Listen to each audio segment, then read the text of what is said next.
வணக்கம். இன்றைய வானிலை அறிக்கை. தமிழகத்தின் உள் மாவட்டங்களில் தென்மேற்கு பருவமழை தீவிரமாக உள்ளது.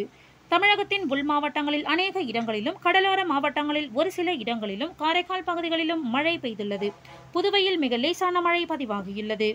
அதிகபட்சமாக ராணிப்பேட்டை மாவட்டம் வாலாஜாவில் 13 சென்டிமீட்டர் மழை பதிவாகியுள்ளது.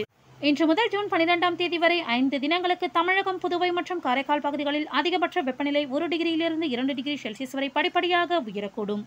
சென்னையை பொறுத்தவரை அடுத்த 48 மணி நேரத்திற்கு வானம் ஓரளவு மேகமூட்டத்துடன் காணப்படும்.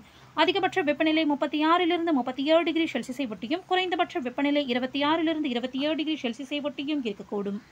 தென்னிந்திய பகுதிகளின் மேல் ஒரு வளிமண்டல மேலடுக்கு சுழற்சி நிலவுவதால் இன்று முதல் 14ஆம் தேதி வரை தமிழகத்தில் ஒரு சில இடங்களிலும், புதுவை மற்றும் காரைக்கால் பகுதிகளிலும் இடி மற்றும் மின்னலுடன் கூடிய லேசானது முதல் மிதமான மழை பெய்யக்கூடும்.